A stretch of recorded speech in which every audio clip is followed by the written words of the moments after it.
téléspectateur yu ITV di leen nuyu di leen ziar am mbégte dellu si fii tey jii ñu am mbégte dalal Issa Oumar Bass jiite association pour la promotion des produits horticoles du Sénégal ñu fas yéene waxtaanee ni wax mbayum dër ak contexte bi jafe-jafe yu si nekk ak tamit situation bi nga xamante ni àddina bi moom lay dund ndax am na ay ñeexital ci conséquence bi am ci guerre Ukraine ak Russie naka noonu taxawaayu kilifa yi muy autorité yu Sénégal si baykat yi producteurs yi mbir mi nan la fa tëddee Issa Oumar Bass man lay dalal jàmm ci plateau Kennu Askan Wi fii si ITV. maa ngi lay sant di la gërëm bu baax a baax ci invitation bi. di la gërëm bu baax a baax di la nuyu di nuyu mbokku baykat yi nekk ci zone des Niayes bi yëpp. di leen nuyu di leen sant di leen gërëm wante tamit di ñaanal suñu xale yi nga xamante ni dañ leen jàpp Maroc. semaine bi dañuy jëloon ay gaal jóge ci zone des Niayes bi jël gaal dem ba Maroc am ci ñu gaañu ci yoon wi maa ngi jaale seen mbokk di jaale mbooloom baykat yi nekk ci zone des Niayes bi parce que ay baykat la ñu woon di tamit ñaan yàlla na ñi nga xamante ni ñu ngi leen jàpp Maroc heure bi yàlla nañ leen bàyyi xam nga ñaata ñoo si ñàkkoon seen bakkan. am nañ suñu ku ñu jege daal. koo xamante ni jege nañu lool. ñàkk na ci bakkanam ñu ne am na ñeneen fukki xale ak juróom yu ci ñàkk seen bakkan tamit. yàlla na leen yërëm te xare leen àjjana. te li tax ma koy wax fii tey. mooy lu warul woon am moo am. ndaxte bu dee politique agricole wu Sénégal baaxoon na. tey du ñu gis ay xale yi di jógee ci zone des Niayes bi di dem di jël gaal di dem Maroc di fa jéem a uti ji liggéey ndaxte zone des Niayes bi ñu ñëpp xam nañu ni bërëb la boo xamante ni du ay yaafus ñoo fa dëkk ay liggéeykat dëkk fa nekk. te ba ñeenti at juróomi at yi weesu chômage amu fa woon. maanaam bërëb la boo xamante ni suñuy ndaw yi bëgg a liggéey dañuy liggéey chômage bëriwu fa woon ndaxte géej gaa ngi nii dañu doon dem géej nappi ji wala ñu dem ci tool yi dem liggéey ji loolu lañ leen xamee wante jafe-jafe yi ñuy jànkonteel ci géej yi ci jën yi amatul jën tamit boo demee ci wàllu mbay mi ñu ngi rencontrer ay jafe-jafe yu tar surproduction problème yu rëy loolu moo tax ba léegi ñoom ñu ngi jël gaal très bien alors comme foofu nga ubbee damay taxaw foofu rek ñi nga xamante ni dañu jël gaal gi ñu ñàkk seen bakkan am ñeneen ñoo xamante ni dañ leen teg loxo ñu teg loxo est-ce que yéen ñi nga xamante ni yéen nekk zone des Niayes te ñooñu ñu si bëri foofu nañ jógee ñaata nañ mënuma xam exactement ñaata na parce que bu ñuy dem ni ñuy demee du ñu tàggoo waaw du ñu tàggoo kon du ñu mën a xam exactement ñaata lañu wante suñuy mbokk yi nekk ci zone des Niayes bi ñun ñu ngi communiquer ak ñoom di xool situation bi naka la mel ak tamit tey wante tey heure bi may wax ak yow nii tey boo demee Potou ñu ngi ci dëj la ñu nekk ndaxte waaw Potou ci dëj la ñu nekk te am nañu suñuy ndaw yu wàññeeku loolu moo fa xew tey te warul woon am parce que politique agricole au Sénégal moo tax loolu am. Issa Oumar Bass, président de l'association pour la promotion des produits horticoles du Sénégal mu nekk tey suñu gan ci émission Kennu Askan Wi muy association pour la promotion des produits horticoles du Sénégal alors Issa Oumar Bass waxtaan bi dañ koy tàmbali ak li nga xamante ni moom moo soxal mbayum dër jamono ci dafa mel ne doo leen tay di ko wax seen situation dafa gën a doy waar seen gis-gis situation bu catastrophique la alors lan mooy situation wu baykat yi jamono ji laata mooy ñëw bu baax a baax si biir waxtaan bi ak pàcc yi nga xamante ni moom moo soxal lépp lu jëm ci wàllu mbayum dër situation bu neexul la li tax situation bu neexul non situation bi neexul xam nga juróomi at yi weesu at bu nekk dañuy gën di jànkonteel ak ay jafe-jafe jafe-jafe yooyu lan la jafe-jafe yooyu li ko jur mooy surproduction boo xamante ni jógewul ci baykat yi jógewul ci doomu Sénégal ci ay étranger la jóge walla ci ay agro business yoo xamante ni contrôlé wuñ leen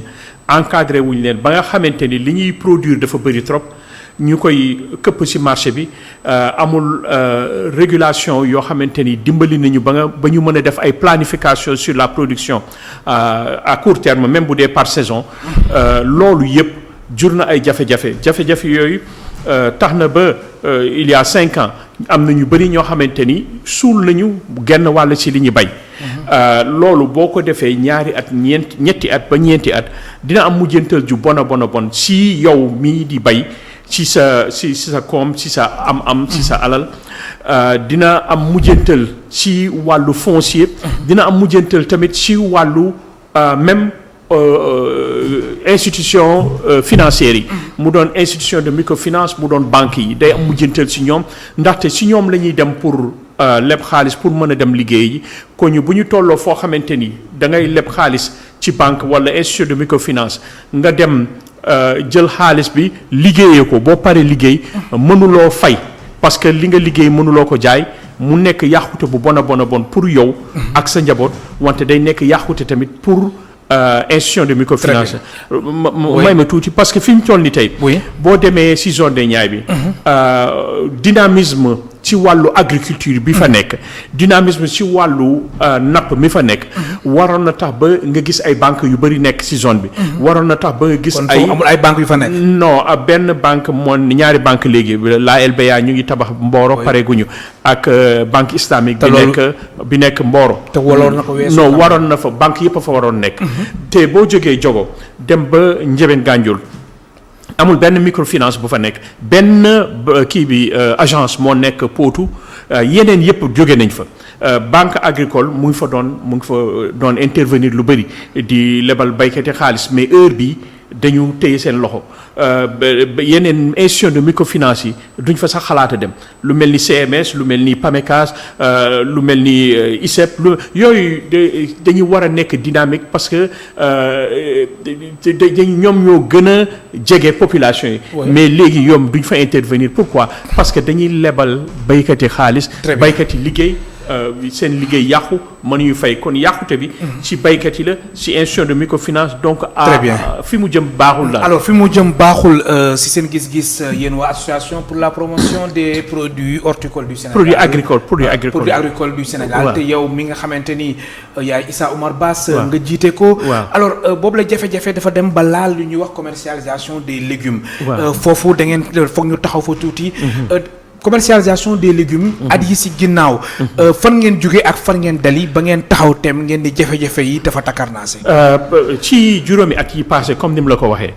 at bu nekk dañuy jànkonteel ak ay jafe-jafe pour jaay fi mu toll ni tey lu boo waxee production ñu ngi produire ñu ngi woon produire nga may ma tuuti ci loolu. ñu ngi woon produire nu mu waree. produire ne amul benn légume boo xamante ni ñu ngi koy consommer fii ci Sénégal. à part soble ak pomme de terre boo xamante ni soxla na importation te pomme de terre ak soble fi mu toll ni tey bon ñu ngi def ay jéego yoo xamante ni bu ñu amoon planification yu baax dinañuy produire soble bu doy pour Sénégal te dootuñu importer mais amuñu maîtrise sur les données statistiques yoo xamante ni mën nañu dimbali ba balaa ñuy tàmbali campagne ñu def planification ci li ñuy bay te loolu c'est au niveau étatique c'est au niveau des du ma wax ministère de l'agriculture mais dama naan au niveau étatique parce que loolu il faut que ministère de l'agriculture ministère du commerce gën a liggéeyandoo te loolu ñoom defuñu ko. maanaam dafa war am benn collaboration étroite seen diggante. am synergie des actions. exactement si ministère du commerce ak ministère de l'agriculture. exactement nekkuñu di ko def. nekk ñu di liggéeyandoo nu mu waree woon li ñuy liggéeyandoo mais c'est au niveau le plus bas c'est-à-dire technicien au niveau de l'ARM te ñoom ni ñuy def li ñuy autorité de régulation des marchés. non ñooñu vraiment au niveau de l'ARM que ce soit le seen directeur. Amadou Abdoul Sy wala Sembène. li ñu mën a def ñu ngi koy def. très bien mais mënuñu def loo xamante ni question stratégie question. naka la tuddati définition des plans yoo xamante ni c'est à un niveau plus élevé ñoom loolu mënuñu ko. mais à leur niveau ñu ngi def li ñu mën a def te bon. malgré les difficultés qu'on rencontre.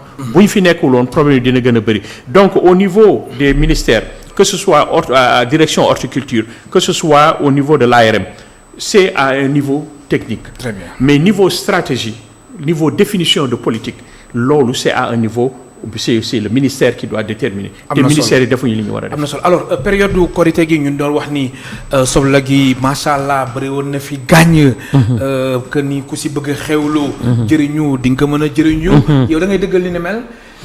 ni soble gi ba léegi nii dafa bëri. c'est-à-dire du waxu bëri ëpp na. dafa ëpp way waaw dafa ëpp si marché bi. du bëri du question bëri fi mu toll nii tey. maanaam dafa ëpp. dafa ëpp te li tax mu ëpp. comme ni mu la ko waxee mooy du baykat yu tuuti yi. ma jox la benn misaal am na ay agriculteurs familiaux yu bëri yi nekk fii Sénégal. maanaam ay baykat yoo xamante ni Gànjool la ñu nekk wala Potou wala Fouta. yoo xamante ni 1 hectare la ñuy bay wala 2 hectares wala 1/2 hectare Fouta li ci ëpp sax du mat hectare. ba 3 hectares 4 5 hectares yoo xamante ni. ñu ngi def li ñu war a def de amul jotuñu benn ndimbal ci nguur gi jotuñu benn ndimbal fenn ñu ngi bay li ñu waree bay mais puisque dañuy am ñoo xamante ni ay pënkal lañu yuy bay 1000 hectares 1500 hectares kenn encadré wu leen en ce sens que kenn waxu leen lii ngeen war a bay wala lii fii ngeen war a bay wala boo leen bayee lu ëpp uti leen feneen foo leen ko jaayee ñooñu ñooy am rendement yu rëy. te coût de production yu tuuti ba nga xamante ni ñoom bu ñu jaayee même 100 francs le kilo mën nañ ko këpp ci marché bi di concurrencer ak baykat yu tuuti yi di gaañ baykat yu tuuti. loolu dem na ba dafay dem ba day jur mévente. li muy jur mooy. daaw ñu bëri bayoon nañu mënuñu jaay. ñi jël gas suul li ñu seen parce que dafa nëb ci seen loxo. ñi gas suul ko léegi ñooñu defoon loolu dañuy leboon xaalis pour dem campagne. dañu jaayoon seen jur dañu demoon ci microfinance yi leb foofu xaalis pour mën a bay léegi mënuñu fay bor yooyu loolu tax na ba ñu bëri ci ñoom ren bayuñu loolu li mu waroon tekki mooy bu dee ñu bëri ci ñoom bayuñu kon surproduction waruñu ko woon am ren mais am nañu surproduction bi ëpp li ñu amoon daaw kon li ñu dal ren li ñu daloon daaw li ñu dal ren moo ko nar a gën a metti donc ñooñu pratiquement génne nañ leen ci horticulture ñu ngi Gànjool ñu ngi Potou boo fa demee ñu ngi Fuuta am na ñu bëri ñoo xamante ni daaw bayee nañu mais ren mënuñu bay parce que amuñu xaalis. très bien alors junne tonne soxal wàllum oignon. nekk en souffrance ci zone de production yi nga xamante ni yéen a ngi koy bàyyi xel bu baax a baax. lan moo jur lu ñu la mel. li ko jur mooy. ñaar la premièrement xam nga avant dañu doon importer soble su bëri dañu doon importer pomme de terre bu bëri di jóge bitim réew di ñëw fii léegi ñun combat bi ñu mënee pour nguuru Sénégal arrêter importation yooyu tax na ba ci ndimbalu bon il faut le reconnaître ARM ak régulation yi nga xamante ni ñu ngi koy définir tax na ba ñi arrêter importation yi. À un certain moment dañu naan arrêté leen li ngeen di importer à partir du mois de janvier arrêté leen li ngeen di importer pomme de terre loolu la ñuy wax commerçant yi ak soble ba li ñuy nekk ci marché bi jeex. comme ça ñu mën a jaay mais li ñu arrêté loolu ñii nga xamante ne ci ñoom la ñu doon dem pour jënd ji soble ci importer hollandais yi. wala français yi wala italien yi ñooñu dañuy jóge seen réew ñëw fii ci Sénégal. ñu jébbal leen ay junniy hectares suuf. léegi ñoom ñuy bay di concurrencer ak ñun. mais ñun ñoo leen encouragé. kilifa nguuru Sénégal c'est l'état du Sénégal parce que xam nga politique état du Sénégal. surtout ci dans le cadre du plan Sénégal émergent. dafa wax ni il faut que ñu toll foo xamante ni dootuñu importer ñu am souveraineté alimentaire. mais stratégie bi ñuy utiliser pour am souveraineté alimentaire moo baaxul. parce que bu ab indien jógee Inde ñëw fii ci Sénégal. ñu jox ko gratuitement 3000 hectares. benn italien jóg waaw parce que mbaan gratuitement. te yéen loolu mënoon nañ ko am. c'est difficile pour man ma am ko. parce que maa ngi def ay demandes mais aw ma ko. effectivement mais yaa ngi def ay demandes mais kenn maa ngi def ay demandes mais aw ma ko mais xalaat naa ni suñu coopérative ren dina def ay jéego yoo xamante ni du ma wax forcing mais defe naa dinañ am. na solo mais c'est très difficile c'est très compliqué xam nga fii dafa am ay courtiers fonciers. yoo xamante ni ay sénégalais lañu. ay anciens politiciens yoo xamante ni rouage yëpp xam nañ ko fépp fu ñuy jaar pour am suuf xam nañ ko xam nañ naka la ñuy defee ay fraude de toutes sortes. indiens yi bu ñu ñëwee ñooñu la ñuy liggéeyandoo. ñooñu ñooy dem si conseils municipaux yi ñu fexe ni ñu amee suuf donc ñu jébbal leen suuf su bëri. léegi bu ñu leen joxee suuf normalement dans un état organisé bu ma ñëw boo yow bu dee yaa ngi jóge sa réew nga ñëw fii si Sénégal ñu jël 1,000 hectares jox la ko dañuy la war a encadrer dañ la war a wax mën nga bay gerte loolu la ñu soxla wala mën nga bay ceeb wala mën nga bay pomme de terre wala mën nga bay soble bayuma loolu pourvu que ñu wax la ni quantité bii boo bayee lu ëpp lu Sénégal soxla su boobaa yow yaay uti ji foo ko jaayee bitim réew mais duñ ko def fii amuñu ay données statistiques yu fiable yoo xamante ni mën nañu si wéeru ba ñu buy campagne agricole di commencer ñu mën a def planification ñu xam exactement kan mooy bay ci zone Fouta kan mooy bay ci zone Gandiol kan moo bay Kayar kan mooy bay Noto et cetera ñu am base de données bu claire buy wane boo xamante ni dinañu dimbali képp kuy bay ñu xam fan nga nekk di bay lan ngay bay yan quantité nga mën a bay. très bien su boobaa dinañu def encadrement ñu def planification bu ñu defee planification bi ñu ne étranger yi fi nekk mën ngeen bay lu leen neex. amul problème mais boo leen bayee lu ëpp quantité bii doo leen ko dugal ci marché bi dañ leen di def ci circonstance situation boo xamante ni day mel ni ci zone franche ngeen nekk. très bien zone franche li muy tekki mooy li ngay bay li ngay liggéey ci da nga ko yóbbu étranger. alors ñàkk planification boobu nga xamante ni moom moo ci am. ñàkk base de données. bi nga xamante ni moo am yéen ci seen secteur bi. ñan la arrangé ñan ñoo ciy profité. ba étranger yi lay profité les agro business ñoom ñoo ciy profité. agro parce que waaw ñoom ñoo ciy profité te ñoom yéen da ngeen jàpp ni état bi moo leen di doole. non état bi moo leen di doole loolu amul boo nekkee ci état. boo nekkee ci réew boo xamante ni c'est organisé. et le Sénégal est un pays organisé. oui boo ci nekkee kon bu dee am na ay dérives yu mel nii maanaam ay jalgati yu mel nii te kenn waxu ci dara kon amul keneen ku ñu mën a duut baaraam ku dul l'état du Sénégal te en premier lieu ki jiitu état du Sénégal maanaam mooy président de la République moom rek la ñu mën a joxe ñu ne ko lii bu amee fii ci réew mi ay junni ak i junni doomi Sénégal di souffrir nii te yow yaa ngi gëmm sa bët yaa ngi fatt say nopp nga mel ni yëguloo ko kon yow la ñuy duut baaraam parce que lii mënul am nekk ci Sénégal pendant 4 ans 5 ans at bu nekk baykat yi di souffrir di am ay jafe-jafe yi ñuy am nii di jànkonteel ak ay problèmes yi ñuy jànkonteel ni kenn mësul dégg président de la République wax ci kenn situation bi ñu nekk ni tey kenn déggul président wax ci dara kenn déggul ministre moom sa boobu la jamono mu ngi wax mbirum souveraineté alimentaire. non ni mu waxee loolu ni mu koy waxee moo baaxul ni àggaguñ foofu. non ni muy waxee moo baaxul. ni muy waxee moo baaxul souveraineté alimentaire. non baaxul xam nga lu tax moo wax ko. bu waxoon ni souveraineté alimentaire bi dañu war a tëral ay stratégie yoo xamante ni si doomu Sénégal lay jóge. oui te loolu lu mën a nekk la.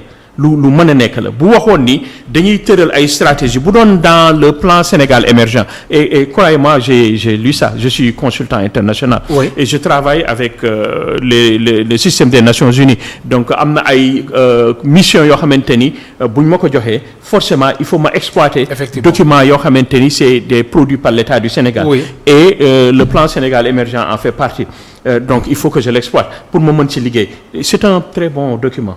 C'est un très bon plan et vraiment c'est bien mais am na ci ay fànn yoo xamante ni du niñ ko tëralee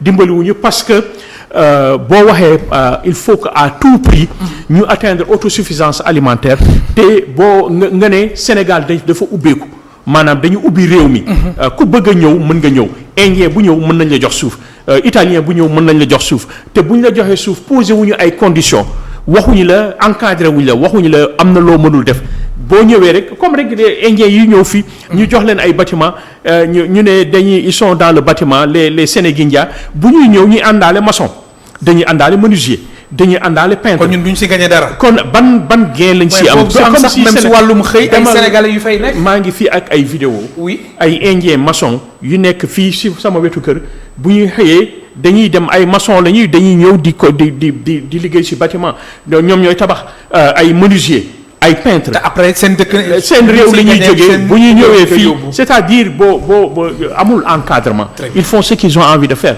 loolu c'est grave comme ni ñu koy defee ci wàllum bâtiment bi et je vous dis li ma wax nii lu dëgg la te dinaa génne vidéo wala. sama wetu kër la ñu nekk.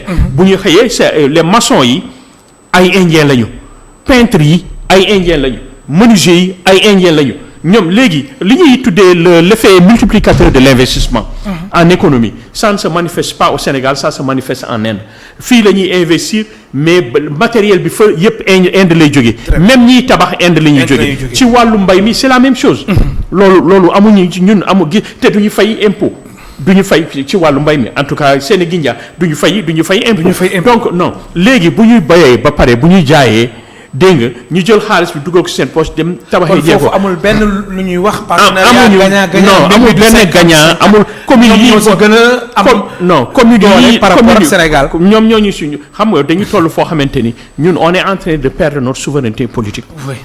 On est en train de perdre parce que boo joxee doole ju mel nii nga jël ko jox ko ay étranger lu leen neex def amul benn encadrement yaa ngi leen di dooleel ba fi ñu toll tey ñoom ñu ne ils sont le numéro 1 dans l'immobilier léegi xaalis bi ñuy am léegi ko lu la wax ni duñ ko utiliser à des fins politiques xamoo ci dara donc loolu problème bu rëy la et l'État doit régner sur ces gens-là. Très bien, am na solo waaw. Issa Oumar Bass, président de l'association pour la promotion des produits agricoles du Sénégal mu nekk tey suñ gan si émission Kennu Askan Wi.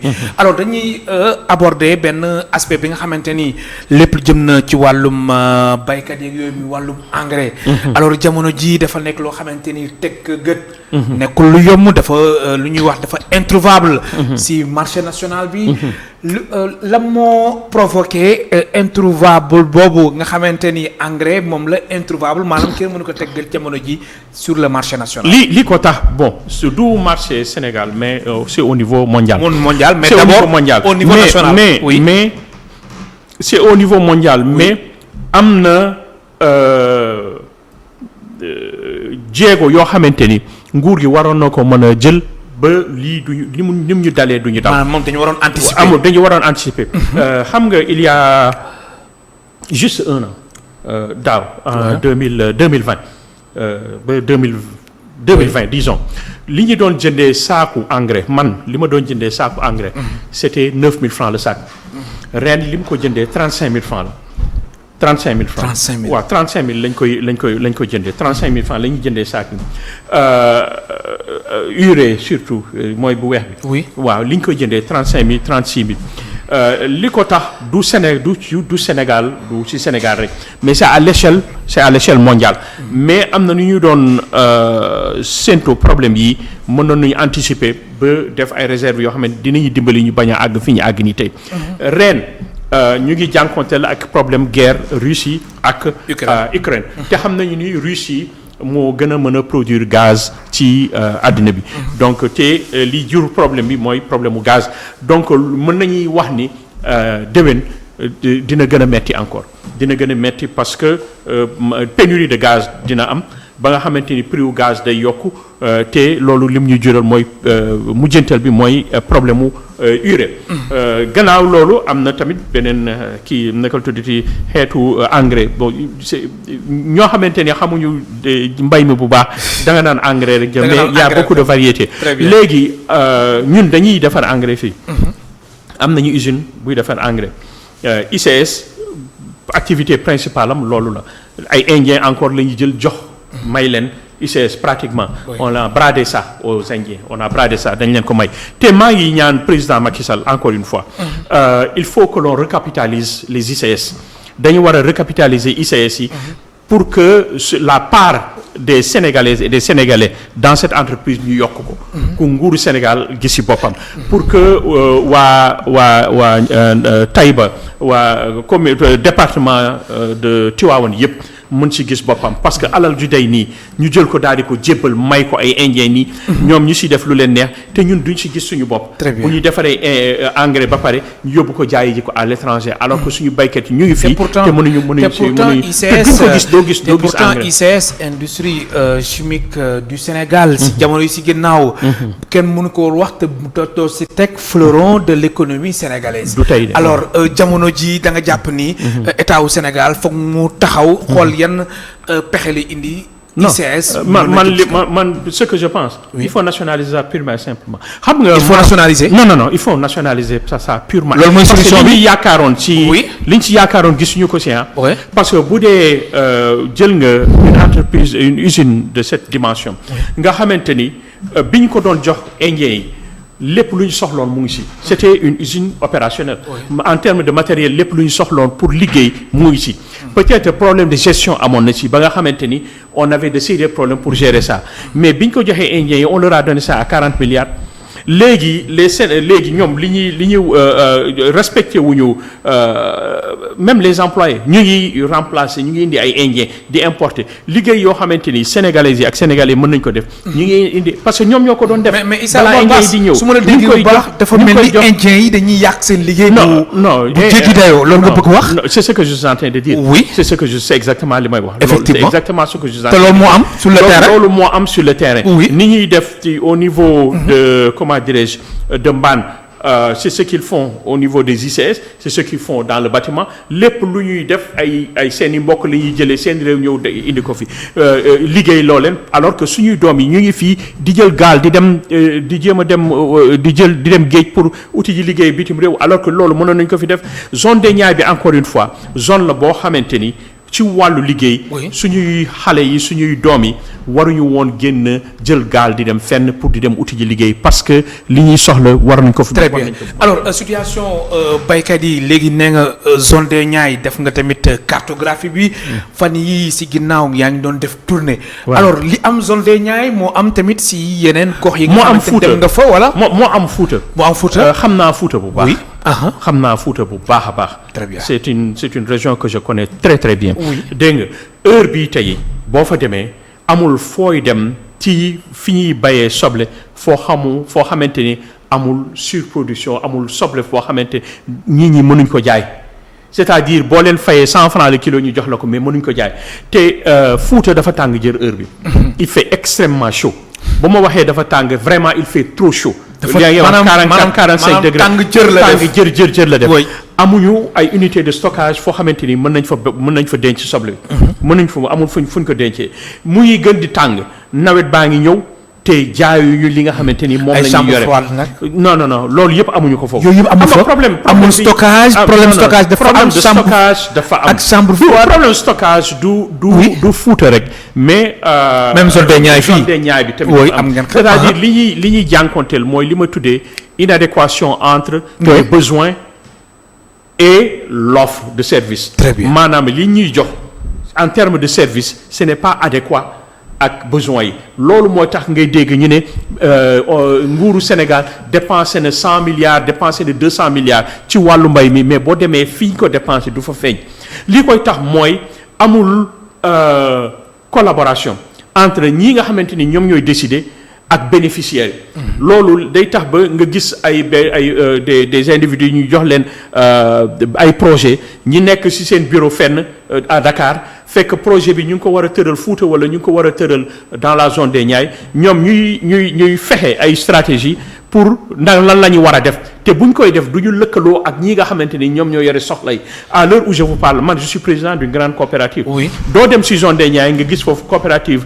producteur agricole producteur horticole ci zone des Niayes bu gën a ngand man bi ma jiitu mais duñ ma consulter ci lan la ñu war a soxla bu dañuy ñëw wax ma ni waaw Issa dinañ la yóbbu nga def yónni ñu ay nit pour ñu def formation sur tel et tel alors que est-ce que man soxla naa ko je n'en ai pas besoin wala ñu ne woy dañuy nar a tabax benn unité de stockage dans tel endroit est-ce que foofu soxla na ko loolu moo tax ba boo ñëwee ci zone des Niayes bi et je souhaiterais à ce que les autorités nous écoutent. Oui. parce que man du ma politique.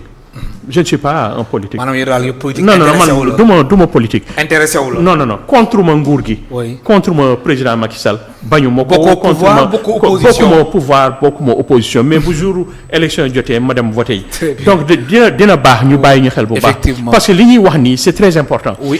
problème mu gestion des ressources fii c'est l'inefficacité c'est l'inefficience et le ministère de l'agriculture exemplifie ça. qui jiitu ministère de l'agriculture il a ces problèmes-là de gestion.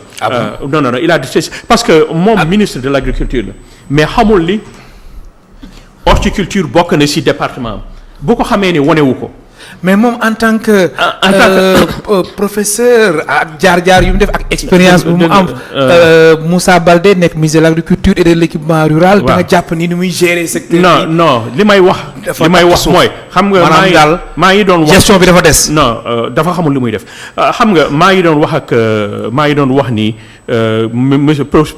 monsieur fii du professeur ministre monsieur le ministre. oui il n'est pas professeur. oui mais dama bëgg wax ni dafa doon jàngale. waaw man loolu feneen la daal feneen la nekk professeur mais ci wàllu agriculture. monsieur le ministre lañ koy woowee. ma ne que moom dafa sàggane horticulture.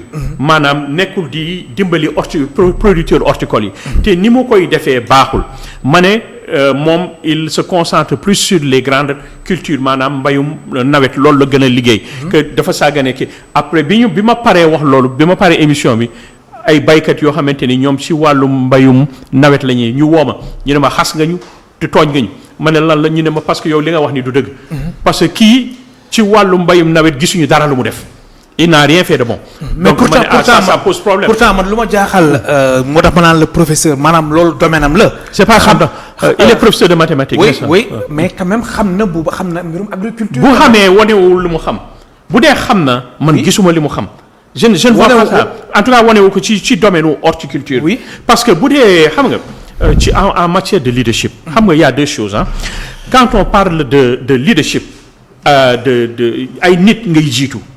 quand on parle de gestion. oui ay système ngay gérer. tu comprends c'est deux choses. effectivement mais bu dee leadership la ñuy wax c'est-à-dire tu es leader de quelque chose position ministre position leadership la.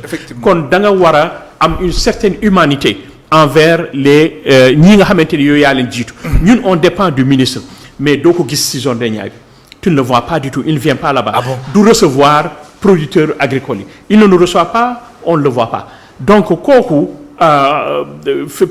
fi mu njëkk a lajj mooy du point de vue leadership. donc il a complètement échoué en plus de ça boo jëlee ci wàllum mbay mi foofu maa ngi wax waxu management waxu gestion que il faut être en mesure d'anticiper et ça c'est leadership aussi c'est-à-dire nga gis loo xamante ni ñi nga jiitu ñoom gisaguñ ko loolu mooy leadership c'est-à-dire yaa ngi seen lii dara ñëw te àggagul.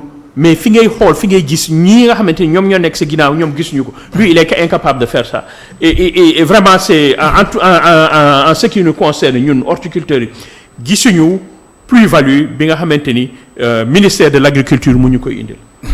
Issa Oumar Bass jiite association pour la promotion des produits agricoles du Sénégal mu nekk tey suñu gan si émission Kennu Askan Wi alors si zone des Niayes gis nañ ni ku ni moto pompe. sa xel dem si gasoil.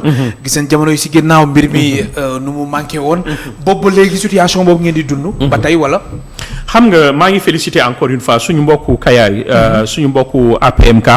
yi nekk Kayar ak mobilisation bi ñuy def tey maa ngi leen di si féliciter bu baax a baax di féliciter sama rak Modou Fall bu baax pour mobilisation bi ñuy def ni tey xam nga ndox moo yore mbay. donc bu ñu nekkee ci situation boo xamante ni lii mën a tax ba nga génnee ndox mi ci suuf si pour nga mën a arroser sa tool yoruloo ko ça pose problème te fi mu ne nii nguuru Sénégal dafa gëmm bëtam ci wàllu gasoil bi intrant agricole yëpp lépp lu jëm ci wàllu frais yi ñuy def ci tool yi dafa yokk de trop léegi ci wàllu gasoil moom la ñuy utiliser suñu moto pompe démb sama rak Mbaye Ndoye muy doon wax ni xaw ma 900 ñaata moto pompe yoo nekk ci Kayar donc ñooyu yëpp fi mu ne ni tey boo waxee da ngay yokk prix wu gasoil ci Kayar rek boo waxee da ngay yokk prix wu gasoil ci da nga leen di paralyser complètement te waxuma rek Kayar parce que fii li ko jëlee Kayar dem ba Potou pratiquement ñi ci ëpp kii la ñuy gasoil la ñuy utiliser te tey gisuñu gasoil ba léegi nii non dafay yokk am na ay tool yu bëri yoo xamante ni commencé nañu wow man loolu mooy sama problème. kon ba léegi nii loolu ngeen ba léegi on a ces problèmes là nee naa la tey si suba ñuy waa Kayar ñuy doon manifester. loolu mooy sama problème ak ñii nga xamante ni ñoom ñoo ji jiitu en matière de leadership. c'est le sens de l'humanité gisuñu ko ci ñoom mu doon le ministre de l'horticulture et dans une moindre mesure le ministère du commerce parce que kooku au moins elle fait preuve de curiosité. J'ai rencontré Aminata Assome Diatta. waaw bon elle. wala yow. je suis pas département non dama ne. oui. d'accorduma ak madame Assome Diatta ci lu bëri. je ne suis pas d'accord avec elle sur beaucoup de choses. oui mais mënuma weddi ni elle fait l'effort de chercher à savoir li xew. Je l'ai rencontrée à 4 reprises bokk nañu ci CRD.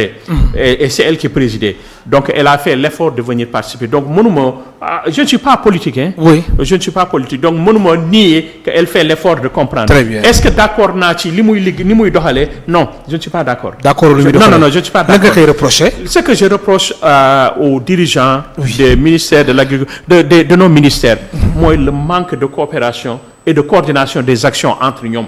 Loolu dafa war a am. Loolu tant que defuñu ko à un niveau ministériel. Très bien. Loolu ça pose problème te loolu problème bi du ñoom c'est le président de la République. président la ñuy dut boîte parce que on n'a pas de premier ministre. Justement foofu bu ñu amoon mais est-ce que du lu ñu amul premier ministre moom moo gën a indi manque de coordination bi am ci ministère yi mën na am parce que bu ñu amul premier ministre président de la République moo fi nekk moom mooy jouer le rôle de premier ministre donc bu amee manquement du point de vue coordination ci diggante ministères yi moom la ñuy dut baaraam te loolu moom et ça c'est vraiment évident. Et il y a pas de collaboration. La dernière fois bi mu fi ñëwee lan laa la waxoon que dañu war a dem états généraux de l'horticulture. Oui. ma ne la dañu war a dem naka la tuddee des assises sur l'horticulture yoo xamante ni dafay boole ministère ay représentants ministère de l'agriculture des représentants du ministère du commerce ministère des finances le système bancaire en entier c'est-à-dire les microfinances les banques boole ci FONGIP boole ci FONSIS boole ci DER boole ci agence yi nga xamante ni c'est des agences nationales yoo xamante ni waaw ñooñu ñëpp ñu boole ci exactement d'abord ñu xam kan mooy kan qui est qui dans l'agriculture de telle sorte à ce que ñu am base de données bu claire. Très bien. ñu am ay réglementation ak régulation c'est pas n'importe qui peut entrer là-dedans et qu'il y ait des réglementations ku bëgg a bay il faut nga signaler wu c'est pas que dañ lay tere mais il faut nga yëglu daal ñu yëg ni yow da nga bëgg a bay te fii nga bëggee bay loolu dinañu dimbali pour que ñu xam lan ngay bëgg a bay ak fan ngay kii loolu dinañu dimbali ñu mën a saytu ak xayma ñaata nga nar a génnee ci at bu nekk bu ñuy tàmbali campagne ñu xam foo jëm ak lan nga nar a def loolu dinañu dimbali du point de vue planification mais on ne fait pas ça. Alors am na benn aspect boo xamante ni duñ jeexal émission bi te duñ ko aborder mu jëm ci wàllum financement jëm tamit ci wàllum crédit seen diggante ak banque yeeg yooyu des fois da ngeen si am ay jafe-jafe mbir mi am na tan laata ba ngeen fi jooytoo si ginnaaw lu ni mel wala ba léegi mënul am tan te lii tax ba mënul am tan mënoo ŋàññi banque yi li tax ba mënoo ŋàññi banque yi mooy yow bu mu la lebalee xaalis ci yenn conditions yi boo fayul loolu daf may gaañ te bu mu la lebalee xaalis yow nga jël xaalis bi dugal ko fi nga ko waroon dugal lépp li nga waxoon da nga koy def nga def ko boo paree mënoo jaay li nga bay kon loolu daf lay gàllankoor te bu la gàllankooree mujjanteel bi ci man la comprendre nga li may wax parce que doo ma mën a fay léegi boo ma mënul fay loolu problème la bu rëy léegi loolu moo tax comme boo demee Potou doo fa gis benn micro kii mooy Mexop bi fa nekk mooy agence bu tuuti bu microfinance boo xamante ni ils ne sont pas liquides amuñu xaalis benn moo fa nekk boo fa jógee nag nga jógee zone bi yëpp li ko jëlee jogo dem ba kii doo ko gis li tax ba doo ko gis mooy mënuñu fa dem di lebal xaalis di dimbali baykat yi ci financement loolu problème la léegi le président de la République nee na dafay jël 40 milliards di ko maye 43 milliards di ko may 642 000 ménages kii comment dire di ko may néew ji doole yi bon ñun waxuñu may ñu xaalis li ñu wax mooy boo jëlee 10 milliards nga def ko benn fonds boo logé ci benn banque la LBA par exemple nga collaborer directement avec les coopératives agricoles ngeen coordonner gestion fonds boobu ñu jël fonds bi jox ko baykat yi ñi dem bay ji bu ñu bayee ba pare ñu fay xaalis bi à un taux d'intérêt qui est presque zéro, c'est-à-dire taux d'intérêt bi intérêt bi daal mooy li nga xamante ni frais de gestion de ce fonds là. loolu rek lay doon peut-être ça peut être 1%. loolu li muy dimbali c'est fi mu ñu yóbbu dafa sori. en même temps loolu boo ko defee mais loolu boo ko defee te encadré wuloo agriculteurs yi defuloo planification gestion campagne agricole yi ba nga xamante ni mën nga xam ñaata nga nar a récolter balaa ñuy récolter loolu c'est zéro. donc forcément loolu boo ko defee.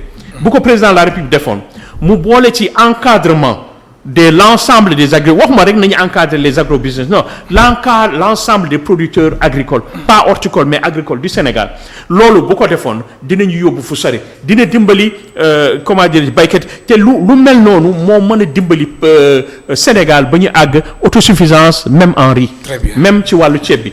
loolu mais xam nga autosuffisance atum 2017 le président waxoon non xam naa fii ba 2030 bu dee nii président bi di liggéeyee. président de la République Macky Sall bu dee nii politique agricole am ni mu ko tëralee nii la même 2035 on n'aura pas l'autosuffisance en riz c'est pas possible léegi il faut que mu change ñun nekkuñu fi di ko xeex. oui nekkuñu di ko xeex. doxalin bi la war a soppi. ñun on est des producteurs on n'est pas des politiciens. très bien amuñu soxla ci politique amuñu soxla ci position politique non li ñuy intéressé mooy. na tëral ay politique yoo xamante ni dafay dimbali baykat yi te nekkul di ko def. am na solo maa lay gërëm baax di la sant Issa Omar Bass. fa am lu bëgg jeexale wala.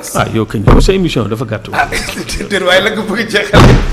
ndax xam naa ne moom sa émission bi dafa gàtt waaye. xam naa ne non xajul si émission bi maa ngi lay sant di la gërëm. di rafetlu sa émission bi parce que. émission bu may suivre la. très bien dama koy suivre bu baax a baax. te vraiment qualité débat yu qualité nga fi indi. loo xamante day yokk xam-xamu askan wi. te vraiment daf ñuy yokk kon maa ngi lay sant di la gërëm bu baax. très bien di la gërëm bu baax di la sant yoon yemul si benn. waaw jërëjëf Issa Omar Bass moo nekkoon tey suñu gan si émission Kennu Askan Wi moom mooy président de l'association pour la promotion des produits agricoles du Sénégal. Ramatoulaye Sall Diop moo nekkoon ci réalisation bi ci son bi Iba Mar Sène ci caméra yi Angèle ak Cheikh Ahmed Tidiane Diouf mbokk téléspectateurs yi awun seen fay jaa ngeen jëf.